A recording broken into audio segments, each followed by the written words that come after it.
Oh, we're going right into it. Okay. Number one for the one and only DNVR. Two goes out to Zach Mace, Arcade, and the bar. Three for Mr. B in that old trophy case. Number four we're still waiting for. Well, bring on the chase. Out on the field at Mile High, Broncos win is our desire. Couple with a break, brew and a friend, bleed orange and blue to the bitter end. Come and join us, DDNVR. We are DNVR.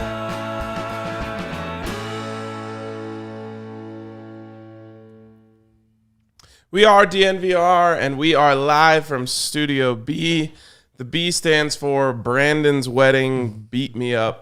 And welcome in. And, of course, we are presented by MSU Denver Online. msudenver.edu/online is the place to go to check out all they have to offer. It is the best place if you're looking to continue your education and keep a full-time job.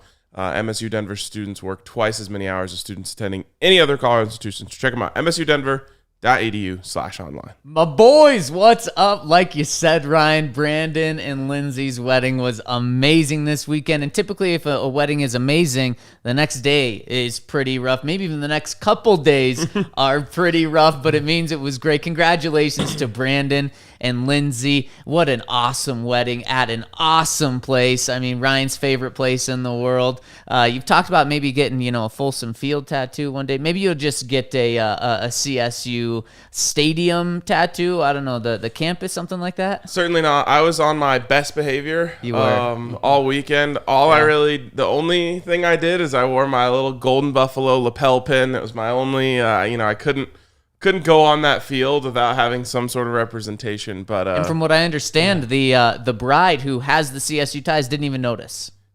Wow. Not that I'm aware of. Or maybe she was on her best behavior too, because everyone knows like Lindsay and I, we have very short fuses when it comes to these things. So I was like, I'm not going to say anything. I don't want to send her off the wrong path.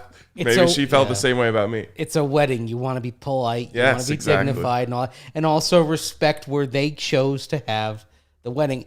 But I will ask you this. That is a nice college facility. I mean, did you walk around and say, wow, this is actually a really nice place to watch a football game? Yes, I thought they did a really good job with it. The little like New Belgium porch too, where we basically had the wedding, was really cool, really, really well thought out. The only thing is I just feel like they stopped doing the stadium halfway through it. Like the west side of the stadium is really nice looking. The east side of the stadium just looks like Hughes again. Yeah. Just bleachers, you mean? Yeah, just all it's bleachers. Isn't that where the students sit, though? Yep. If the students went to the game. And that's why they're on campus, right? So the students would actually show up, but they haven't proven to do that yet. Yes, I can tell that your grace period is over. Running thin. All right. So 36 hours, I think. exactly. You pass the statute of limitations. Exactly. But it really was an awesome wedding. It was really like the first ever like DNVR wedding, Yep. where we had the whole, most of the squad there, and it was a good time. It was. a good time. All right. Another thing that's going to be a good time is training camp, which is coming up in just a few, I guess still we can say months. It is also a few weeks, more than a few weeks. 5, 6 weeks? Let's see. Today is the 21st. And so 28 5 to 5, that'll be 2 to 19, that'll be 4. Yeah, just over 5 weeks. The players will report, I believe, 5 weeks from today. Okay, And then so I guess it is a practices few will weeks. start. And practice will start at the end of that week. So about 5.5 weeks. Yeah, a few weeks away. Yeah. And over the next couple weeks, we're going to kind of take deep dives into each position battle. Of course, quarterback will be an underlying theme of all these conversations. And we talked about that at length, of course, already, including on Friday on our episode of Three Ring Circus, which you should absolutely check out. We had a blast with our guy, Brett Kane. So today we're going to take a little deeper dive into the running back competition. And I'm interested to see where this goes because I have a strong lean one way, and I don't know if I'm in the minority or the majority here. So, Zach, just lay down kind of the way that you're seeing this running back competition, how you see it playing out. So I don't have a strong lean one way, but I do think that I'm leaning the other way from you. So Mace is really going to be the tipping point on this. And I have to say that we had Brett Kane on, and he made some great points for Javonte Williams, things that I'm not going to disagree with completely, but he thinks Javonte is going to be the starting running back and really be the guy this year. The Broncos moved up in the second round to get him. That is very true. That means they have a big-time commitment to him. They've got an $8 million commitment to Melvin Gordon right now. And Melvin Gordon, the way he ended last year I think gives him the advantage this year because he ended so hot. I believe it was the last 7 games of the season he rushed for 547 yards, over 5 yards per carry, 5 touchdowns. He threw in 12 receptions there as well and had 1 fumble, but it was a lost fumble, but only 1 in those 7 games. If he does that again to start this year and shows that he can be that running back in training camp, he's going to be the starting running back for a variety of reasons. Javonte Williams, still a rookie, still hasn't played a snap in the NFL. If the Broncos can turn to a guy that over the last 7 games of the season averaged what would have been a pace of 1,250 rushing yards, I don't think they're going to turn away from that. And I also do think that there's something in all of these running back or all of these competitions where I think the coaches are going to give the benefit of the doubt to the older veteran guys if it's close. Yeah, and I think the other thing, even though he didn't have a good season last year in this department, the fact that he can be effective catching the ball out of the backfield historically, it's going to help him as well because whether you're talking about Teddy Bridgewater or you're talking about Drew Lock trying to be more of a check down guy, a sensible guy in terms of the decisions that he makes, that lends itself to the running backs being heavily involved in the passing game. And until last year when the Broncos kind of went away from that, Melvin Gordon was that guy that you could rely on for about 40 receptions and anywhere between 7 and 9 yards a catch, basically. And so that element to his game, Javonte Williams has it as well. Javonte Williams, we even saw a drop last week. He had a couple of drops last year for North Carolina. He isn't all the way there yet. So that's sort of the cherry on the sundae. Now that being said, I think Javonte Williams is starting at the end of the season, but I think Melvin Gordon is starting at the beginning of the season. So super, super quick, just to play off that, Mace, about catching the ball out of the backfield. I don't care who it is. All 3 of these running backs, because there's also Mike Boone, who's going to be a bigger player in the running back position than I initially thought. All 3 of these guys are going to be huge coming out of the backfield catching the ball because what I've seen the past 5 weeks or 4 weeks in OTAs and mandatory minicamp is either checkdowns to those guys or just design throws where they're getting the ball out quick from both quarterbacks. Yeah, I mean, that was the one thing that I think ended up pushing Philip Lindsay out of town is for right or for wrong, they didn't believe he could do it. Right. And they really wanted to do it. Yep. And so for me, that's the biggest thing for these guys is that's how you're going to see the field is proving that you can catch the ball out of the backfield and proving that you can protect the passer. Now, I think Melvin is probably the best. I haven't seen Mike Boone, so I don't know. Probably the best at picking up blitzes and protecting the passer. And so he's going to see the field a lot. But I go back to, the kind of the argument that Brett Kane made, which is you traded up in the second round for a running back. We know that the time that running backs are a good value, especially when you drafted that high, is very minimal. You have 4 years to maximize the value of Javonte Williams and really make yourself look like that was a good pick. 4 years of really good football from Javonte Williams, and I don't think anyone will criticize it. 3 years, it starts to get a little more dicey. Okay, well, so let's say that he's mostly a backup this year. Now he has to be the starter next year, and then there's this whole transition excuse, right? Oh, he's not used to this much wear and tear on the body. So now you've got 2 years left on the contract before he's finally settling into the role. Because of that, I think it would be silly to not start Javonte Williams. Now, I'm with you, Mace, in the sense that, okay, maybe they start Melvin at the beginning because they say, hey, there's still some complicated stuff that he needs to learn before we give him the reins and let him take this thing. But he has to be starting by the end of the year, in my opinion, for you to give yourself a chance to even maximize the value on that draft pick. Well, I think it'll work itself out naturally because even though Melvin Gordon has been fairly durable over his career, it's a high attrition position. You can rarely count on a guy who's going to play most snaps, and we know Pat Shurmur likes his running back to be a bell cow, would prefer not to split, even though he has done the split over the years. He'd rather ride one guy. And if he rides Melvin Gordon, that means Melvin Gordon at some point will probably miss a game or two at least because of injuries. And if Javonte Williams has learned enough in pass pro, that opens the door for him to walk through and take the job. Yeah, I think it comes down to two things for Melvin Gordon to hold on to the job for the entire season or for the majority of it. One is injuries and staying on the field. Last year, Melvin did play in 15 games. The only game he didn't play was when he had strep throat, and obviously with all the protocols, they held him back from that one. Otherwise, pretty darn healthy. Only started 10 games, but it's because you also had Phil there. And in 2017, he played all 16 games. It's the only time he's done that. However, those 2 years in between, in 2018 and 2019, he only played 12 games each season. That's not the worst. I mean, it's probably what you should expect from a running back. But let's say he misses those 4 games 4 weeks into the season, and Javonte Williams comes out and shows, I'm the dude. Well, when Melvin Gordon's healthy again, he's still going to play. Yeah. It's just not going to be as the starter. As long as Javonte produces. Right. As long as he comes in and shows, I'm this great second-round running back. So I think if Melvin stays healthy, though, there's one more factor. One thing that Melvin told us throughout the whole year last year was, I heat up in the second half of the season. And he wasn't lying. He was absolutely right. Like I said, the second half of the season, he was lights out, a 1,200-yard rusher. That's what he was on pace for. He can't be off to a very slow start before hitting that. If he's anywhere close to the way he ended the season last year, great. He's going to be the starter, in my opinion, until either he gets hurt or that dies off. But he just can't have a slow start. And not saying that he will, but if he does, then that's when you say, we got to let this second-round pick get a lot more time. And then if he takes off, if Javonte shows us the running back that the Broncos thought was the best running back in the draft, if he shows that, then it's going to be hard to keep the kid off the field. Yeah, the interesting thing is, if he's starting slow, what does that mean for the rest of the offense?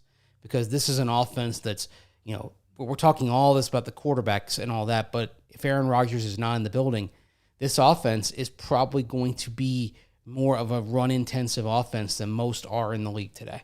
So if Melvin Gordon is struggling, the offense is probably struggling. Right. And that means you're looking to push buttons to try to regenerate something. The question is the button that you push at quarterback or is the button that you push at running back? I mean, if the offense starts slowly and the running game is struggling around into form, unless there are major issues on the offensive line, you would hope that they wouldn't hesitate to mash the red button and make the change immediately, especially given the investment that you made in Javonte Williams. Yeah, absolutely.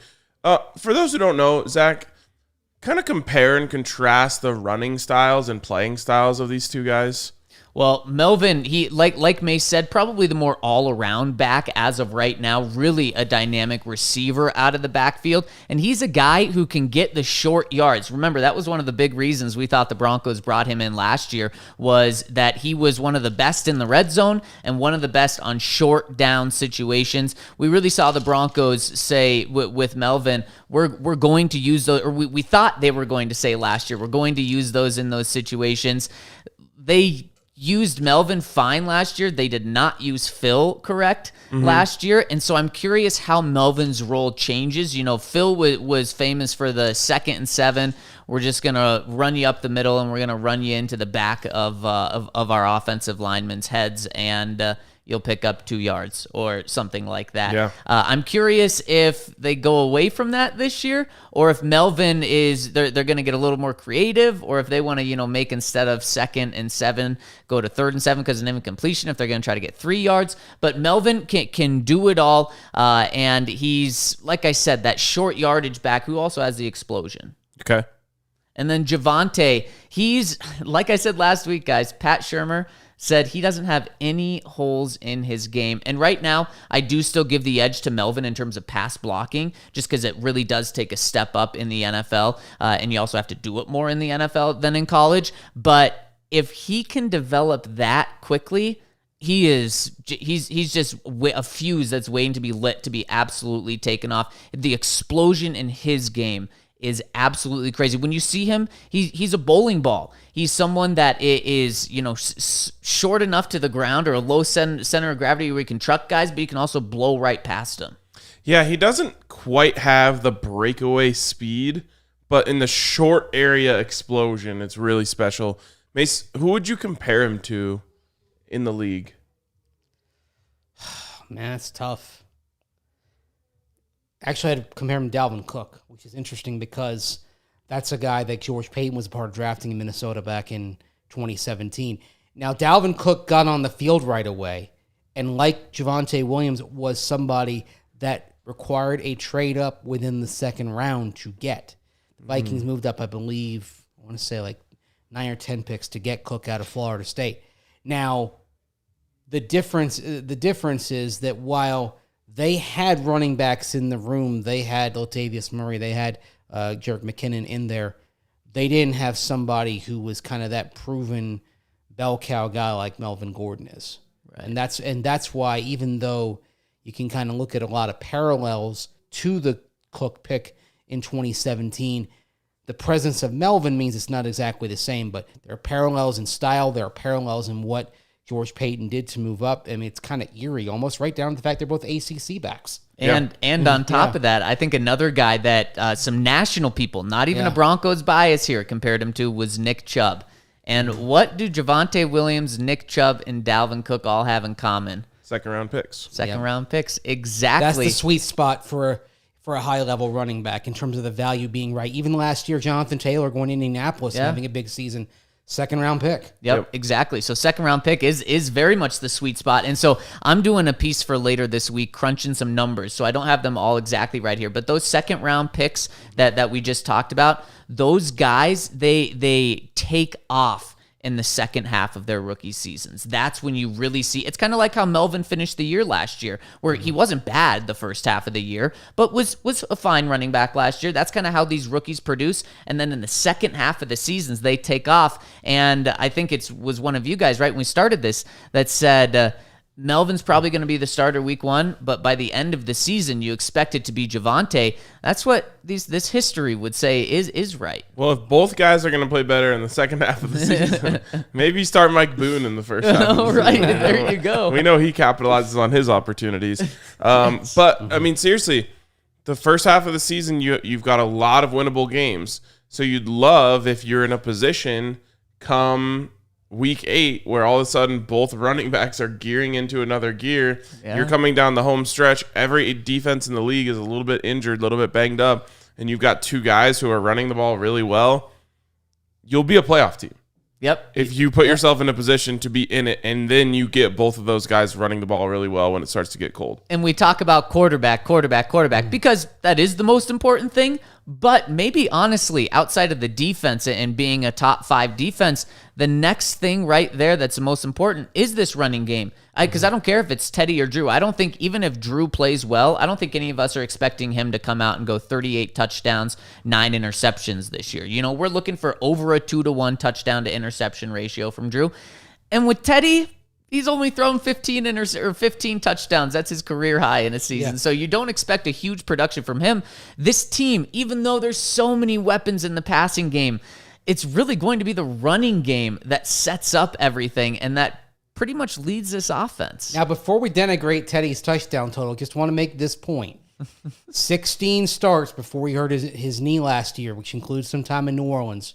23 touchdowns, 10 picks. That was the pace he was on. That's what he did over 16 starts. Between it was started in New Orleans and then the starts before he hurt his knee in Carolina. Gotcha. So yeah, you're kind of borrowing from 2 things. But he pointed to the knee injury. He said, I shouldn't have come back from that. Mm-hmm. And it was clear everything was down for him. Completion percentage dropped, I believe, by 9 percentage points. And for him, if he's not completing a high percentage of his passes, he's not effective. If you're getting fully healthy Teddy, pre-MCL Teddy, that is a guy who has proven over a 16-game stretch he can go more than 2-1. He can have more than 20 touchdowns. So, but if you do that, then all of a sudden he becomes somebody that you might be able to ride. I want to talk more about the quarterbacks and actually how it relates to this running back competition here in a second. So we'll circle back to that. But first, I want to tell you about our friends over at Breckenridge Brewery. 2 different kinds of seltzers out now, and actually 5 flavors in each kind. So talking about 10 different seltzers from our friends over at Breckenridge Brewery. You've, of course, got the original, the OG Good Companies, and these are fantastic. My favorite is the Honeydew. And then they came out with the lemonade seltzers, which, in my opinion, are even better.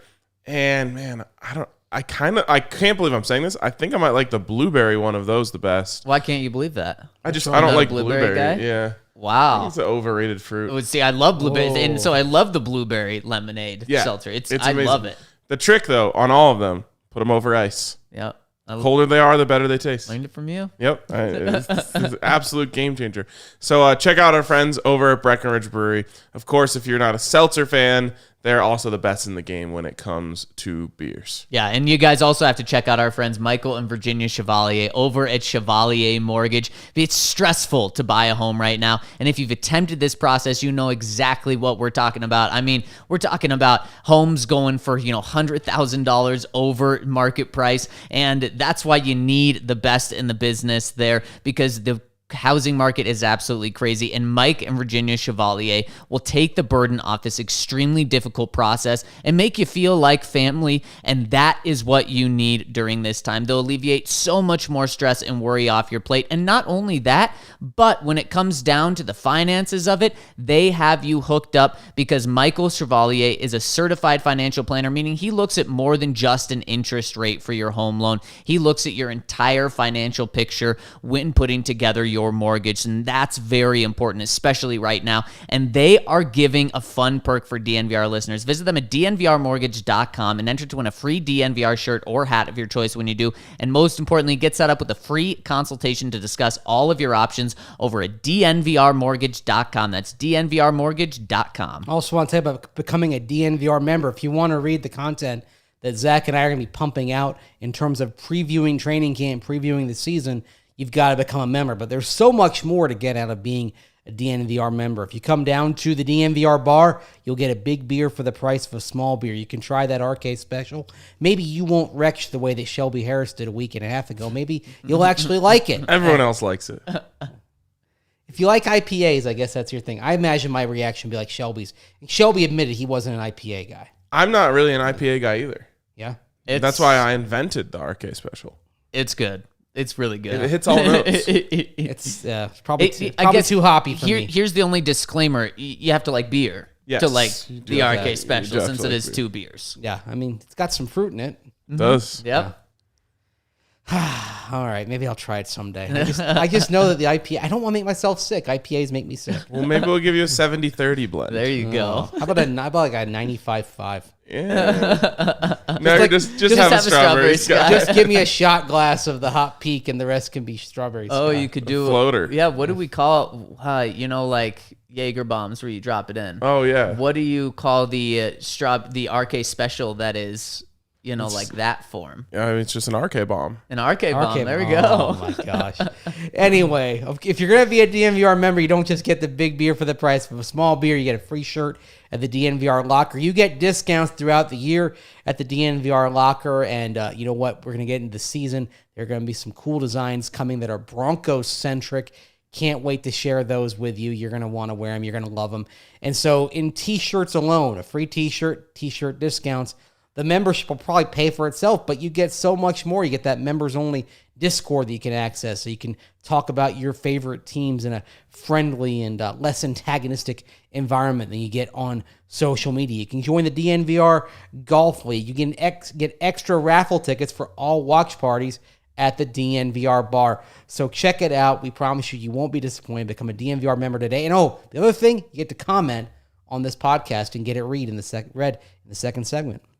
Guys, we talked a little bit about college stadiums at the top. Great news out of Boulder.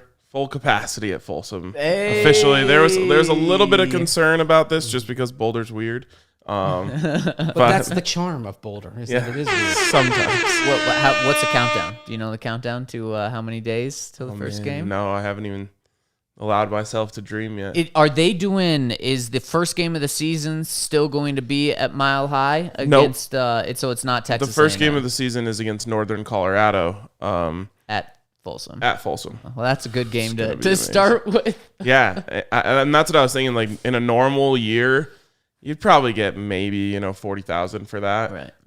But with a whole year off of going to games in Boulder, I bet you're gonna get a full sellout against Northern Colorado. I think it's a night game too. It's a Friday night game actually against the UNC Bears, and then they do play at Mile High. They do. Yeah, but against that's against A&M. Texas Agricultural and Mechanical. Yes. And then instead of playing CSU, you guys played Minnesota. Yes. Why?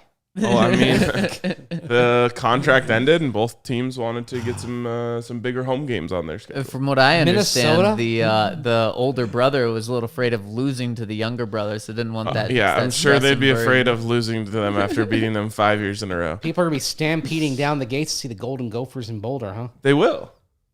That's a marquee What? game. So first Minnesota? Yeah. first 3 games in Colorado. Yeah. A&M's a marquee game. Oh. A&M's Minnesota. I mean, I guess if you want a mediocre Big Ten West school, I mean, there you go. It's better than a mediocre Mountain West school. The period has Wow. fully gone away from Ryan. Wait, really quick, do you play Michigan State anytime? Not on the schedule right now, I don't think. That's a bummer. But I mean, even if we were going to play them in 4 years, Mel Tucker won't be there anymore. Anyway. All right, I'm feeling it today. They didn't throw in a game against Michigan State to compensate losing him. I mean, that's what. Every player on that roster would love that. Yeah. Especially, the way he left wasn't like we'll help you out, we'll rub your back, you rub ours. It was as brutal as it could be. Okay. Are there bowls that involve both Big Ten and Pac-12? Oh yeah, most notable one being the Rose Bowl. Well, I know that. But I mean, besides, look, I'm sorry. We're not going to see CU Michigan State in the Rose Bowl. Wow, That's why I'm saying breaking your that. heart. Now he's coming after you. Because I think there Michigan is State's one not more. making the Rose Bowl with Mel Tucker anytime soon. There we Like- go. Yeah. There we go. So CU I mean, Wisconsin, I'm of course. saying it would. If it happened, it would be like what? Like the Holiday Bowl? Was that still in play? Or I they haven't changed looked at the conferences on that? affiliations in a little while. It changes so often, Yeah. I lose track of it. It does. Who is it? It's Jimmy Kimmel Bowl. Oh yes, the Jimmy Kimmel Los Angeles The Bowl. what? Yeah. You didn't hear about this? No. Jimmy Kimmel just got his own bowl. Yep. How much did that cost? I don't know. I guess. Probably a show, right? Yeah, Yeah. but it's not Right. called the Jimmy Right. Kimmel Show Right. Bowl. It's called the Jimmy Kimmel Los Angeles the Bowl. title sponsor of the LA Bowl. I mean, wouldn't that be amazing if DNVR paid for your name to be on a bowl? Like Yeah. it's your name, just you don't have to pay for it. It'd be cool if we just had the DNVR Bowl. That would be cool. Well, there should be a bowl game in Denver. I mean, I don't know why that hasn't happened at some point. Should be one in Colorado. Yeah, a game between the Pac-12 and the Mountain West probably. I'm not saying it'd be a big bowl, Yeah, but That's the why DNVR I bowl would assume be awesome. weather is the hang up there. Oh, come on. I mean, what's the weather like in Memphis for the Liberty Bowl? You've got a bowl. You got a bowl. Gotta be probably better. Than You've got a bowl in Boston. You've got a bowl at yeah, Yankee but that's Stadium. because of no don't- one cares if it's snowing if they're playing at Fenway Park. Don't give me that crap about it's too cold here. Should we say play at Coors? Is that a big enough draw, you think? That might change the fates. The thing is, Yeah. you don't want it at the Broncos Stadium. It's Right. too big. Yeah. And really, I mean, if you right-sized it, you'd almost have it out at Dick's Sporting Goods Park, but Coors Field would be a nice little... I mean, if we're going smaller, clean. there's no reason to just not play it at Folsom. I guess, I mean... Yeah. there are more hotels in Denver for fans coming in. But they could just stay in Denver, make the commute. Yeah, but it's cooler to stay downtown and walk to the stadium. Coors Field is the spot it would have to be at. Absolutely. Coors would be cool. Coors. All right, we are way off track. No, So- that's great. I mean, I'd love to. If CU and CSU aren't going to meet in the regular season, maybe they meet in the DNVR Bowl at Coors Field. I would be down. Wow. I would be very down. Can you imagine the branding on the bowl? Well, I think Incredible. we just see like part of right there. Right, I mean, yeah. Yeah. that's the logo, right? You just put bowl underneath DNVR. Or I mean, you Well, get the like, sure. flag involved. Yep. Be amazing. I'm looking at that right here, Oh seeing my how gosh. we can put bowl on it. Yep. Yeah. Be amazing. All right. I wanted to talk about the quarterbacks and how they relate in the running back competition because CUs? yes. Okay. Who's left at CU now? God, JT Shrout. Because I think it matters. You know, the different quarterback that you have, I think you're going to approach your running game a little bit differently. And one of the things that Pat Shurmur might be saying as he's fighting for Teddy Bridgewater to be the quarterback, which I just feel like is definitely going to happen, is, hey, you guys hated when I ran the ball on 2nd and long last year. Well, the reason I did that is because I didn't trust Drew to complete a pass on 2nd down to avoid 3rd and long because we knew he was doomed in 3rd and long. Yep. Where he can be saying, look, with Teddy out there, if it's 2nd and 8, I really trust him to hit that slant to give us 3rd and 4, 3rd and 2, or maybe they break a tackle and it's a 1st down. Yeah. He's going to say I feel a lot more comfortable throwing the ball in 2nd and long with Teddy as our quarterback. And if you're comfortable doing that, then you're also more comfortable running the ball on 1st and 10 because you're not afraid of getting in 2nd and long, running it again, and all of a sudden you have 3rd and long. And that is, to me, a solid argument for Teddy Bridgewater because there's a lot of arguments against him. And I think the fact that his career high is 15 touchdowns is the number one because, like I said the other day, I don't think offense has been the problem. I think scoring has been the problem, which obviously those two things go hand in hand. But Teddy doesn't give me that much hope that he's going to fix the scoring problem. He does absolutely, I feel more comfortable keeping the offense on schedule when he's out there because you don't need big plays to move the chains. You just need 10 yards every 3 times.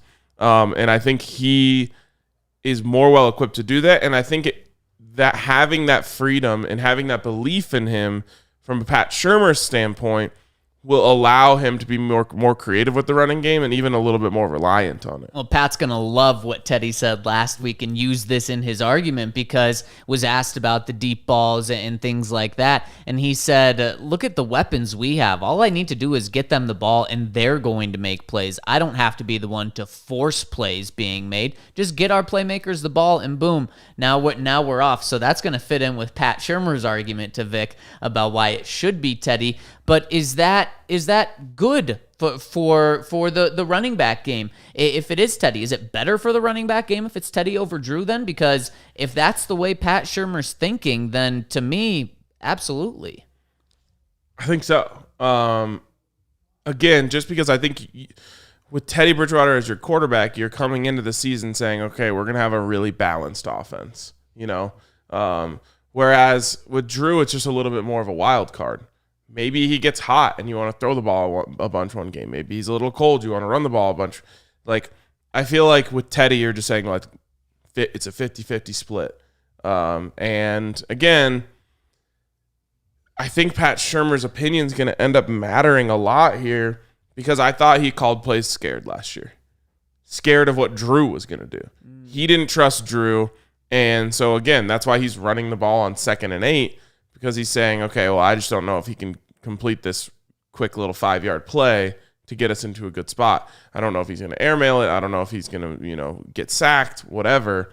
So he said, all right, 2nd and 8, let's just run it. Hopefully we get to 3rd and 4, and then, we'll put the keys in his hands. And you cannot have a coordinator calling plays scared. No. You absolutely you get what you got last year. Yep. Which was bad offense. Yep, exactly. I 100% agree. And so while this is a competition and there is going to be one guy who's a starter, or maybe they'll do what they did the start of last season, just put them both on the field at the same time to not have to make that decision. These guys are both going to see the field a lot and throw Mike Boone in there. So I want to talk about how this is going to look. But really quick, one thing that I thought about over the weekend was we talked on Friday a bit about Melvin missing OTAs, and then I thought about what Vic said about the quarterback competition, that only 2 or 3% of it was decided over this past month. So I'm going to say that anyone who missed OTAs, it doesn't matter. And because they were there for mandatory minicamp. So Kyle Fuller, doesn't matter that you weren't there. Melvin Gordon, doesn't matter. Right tackle, Bobby Massey was out. Cameron Fleming didn't really look good when he was in there. Doesn't matter. It just simply doesn't, because that's what Vic just told us, that it doesn't matter. And so unfortunately. So why would anyone show up? Exactly. That's what I was just going to say. Vic is a huge guy of the offseason program and getting as many reps in. Why is he just saying now that it pretty much doesn't matter? So I don't think for this competition that it impacts Melvin that he wasn't there. Well, if it's 2 to 3% for quarterbacks, when they're not going in full pads and Right. and hitting for running backs, what is it? 0.2? Yeah, Yeah. 0.23%. Do you really believe it's 2 to 3% for quarterbacks, though? Why would he lie? I don't know. He won't, because they try to downplay anything so the media won't make a big deal out of it. I think Yeah. it's. I think you off mic you said 25%. I think it's probably more than that. Wow. I think it's at 35%. Man, I wish it was that. I think it's probably 10%, just because I think that they're going to drag this thing out forever. Well, I think they'll drag it out, but part of it is it's not just the OTAs, it's the accumulation of everything. I'd say that 33 to 35% is actually last year. It's what Teddy Bridgewater did in Minnesota, and then beyond that as well, it's what Drew Lock did. I think it's all of that is about the 1/3 they already have. You're of the belief that Pat Shurmur, Vic Fangio, George Payton all want Teddy, right? Yep. You feel the same way? I think they would prefer Teddy if Drew can't fix the turnover problems. Yes. If that's the case, I wish they would just call Teddy the starter right now. Yeah. Because bias exists. Like, there's no way to not be biased. Yeah. So even if you go out there and you have this full competition and it's close the entire way, you're still going to lean with the guy that you wanted to win it. Now, I'm not as confident as you guys are in which way they're leaning on this, especially George Payton, who I just feel like has nothing to gain from Teddy Bridgewater being the starter. But if that's the case, I just think it's so dumb. Like, and maybe, someone like me who thinks Drew Lock's going to be the starter is saying, like, that's not fair. And in the end, it just doesn't matter. Right. It's not supposed to be fair. Right. And that's what I was going to say. That would be the reason not to do that, is because it's not fair. This is the freaking NFL. It's not fair that you have a favorite. You know what I mean? Yes, like, no, the fight is already unbalanced. If you go into a fight and the referee is wanting one guy to win, he's going to see it the way that he thinks is going to happen. And you're going to have to... I don't think it's exactly that, though. I think it's that they want Drew to show something that Teddy has. I think they want to show that he is a lower mistake quarterback. So along your lines, though, Ryan, really quick, I think Drew's going to have to knock Teddy out in this competition, quote unquote, in order for him to win. It's going to have to just be so obvious, because there is that. But where if the judges are all biased at the end of the fight and Drew doesn't knock him out, if it was close, well, the judges are all a little biased. But if you don't let it get to the judge's decision because Drew just is so good, that's how he wins. In this world. And that's what I mean here is, if you have a favorite and you're saying in your head, well, all right, hopefully Teddy just goes out there in training camp, makes this easy on us. Just do it. Just do it. He's who you want to be your starting quarterback. What you were saying, Mace, lends me more to kind of how I'm feeling, which is they want Drew to win the competition, but they're afraid that he won't. Or they're just saying, I think it's not they want Drew to win. I think they understand that there are long-term benefits if Drew wins. That this is somebody who, if he wins, and I mean, this is a lot of ifs. If he wins, if he cuts the turnovers, if he becomes a more accurate passer, if he, and then when you start getting down all the ifs that come into play, that's where I think they start saying, well, it doesn't hurt us to give this a long shot now, and to give this a long look now, to give him all the chance.